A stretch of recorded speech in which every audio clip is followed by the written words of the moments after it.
Well, whiskey lovers, it's Luke. I'm back with another whiskey review. Today, I've decided it's time to review my Springbank 15. This guy right here. I've had this bottle for probably a year and a half now. I got it for my birthday a year and a half ago, and I drank about a third of the bottle. Decided it was just too complex for me. I wasn't able to get to the bottom of it. And I've come back to it in the last month or two and had some more. And I think I'm about ready to give you guys some information on it. You'll have to excuse the mess. I've decided that I want to sit at my computer to do these reviews. I just like the setting a little better, and I love my computer. So I'm going to sit here and do reviews at my computer. There's a paint on the wall. Sorry about that. There's a hole in the wall. I was doing some electrical work. Sorry about that. But the shield is back. All is right in the world again. So we can continue with whiskey reviews. Right. So Springbank. Let's pour this out and have a go. This is the 15-year-old. They do make a 10-year-old and I think maybe an 18-year-old. They have a number of different expressions. Springbank is unique in that they malt their barley 100% at their facility, 100% floor maltings at Springbank. And I think they're the only distillery that does that. So they've got a big floor that they put their barley out on. They let it sprout, and then they abort it, they dry it, and then they make whiskey out of that, rather than buying malted barley from something like Port Ellen Maltings or something like that. All done in Campbelltown. So I don't know. The whiskey is very different compared to the other Highland style bourbon matured whiskeys that I've tried. It is a Campbelltown whiskey, but it tastes similar to a Highland whiskey.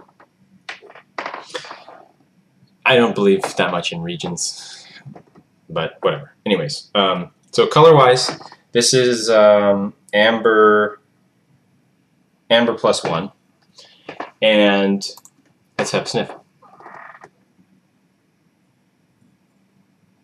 So caramel toffee initially. Actually, I wanted to mention something. Off the top of the bottle, Springbank smells a lot like a bourbon that has less spice. So sweet vanilla, just a hint of spice, rather than like a bourbon that's very spicy. Another whiskey I've smelled that's like that is Glenlivet 15, I believe. So yeah, bourbon matured whiskeys, you can really get the bourbon if you smell it off the top of the bottle. Okay, nose.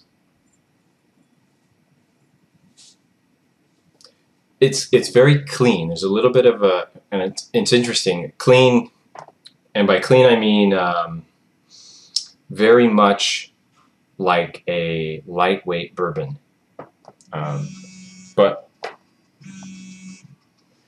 also it's also clean in that it does smell. It has a hint of a soap smell to it.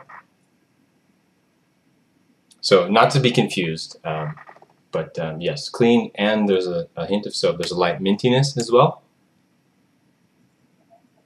There's like a watermelon, peach, lighter fruits. I'm going to add a little water here. Oh wait, no I'm not. I got to taste it first. Let's have a taste.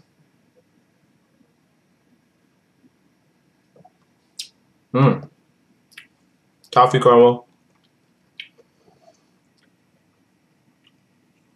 Nice woodiness in the back of your throat. There's kind of I think it's all bourbon matured, but there is just a hint of sherry in this. Very, very light. Finish right now, a little bit of copper. Woody. The flavor is kind of in the back of your throat and then in the middle of your tongue. Okay, now water. Not too much. This is bottled at 46%. Nice craft presentation. I can't imagine that it's chill filtered or colored. Not chill filtered, free of artificial coloring. They write it on the bottle. Thank you, Springbank. Okay, the nose again. yeah, so getting more of that toffee caramel. It's very much, I mean, I guess even off the top of the bottle, it's like a light bourbon with less spice. It's similar in the glass, but you get more alcohol once it's in the glass. It's kind of like a salty soda nose, smell. A little bit like bubbly, like soda water with some salt. It's just very much a clean. Clean is the word that I want to use. Very much bourbon matured, nicely put together whiskey with nothing that's very off-putting. And taste again.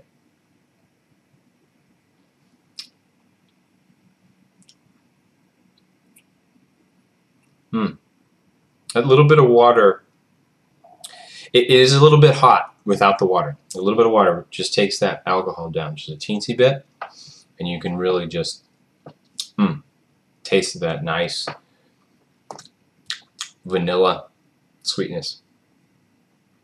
It's good. It's slightly woody, slightly woodier than I like. I guess it's the only negative I can say about it. It's a nice leather taste. And I think over time, I'm noticing it here. I wrote it down also, but I spent like an hour with this. Over time, it starts to develop a little more tannins in the palate and the finish.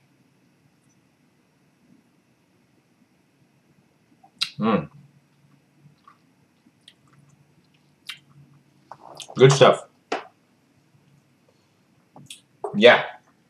So I know someone had asked about Springbank 10. I don't have a bottle of Springbank 10, but this will have to do Springbank 15. My rating for Springbank 15, 89 out of 100. I have not tasted a straight bourbon matured whiskey that I enjoyed this much.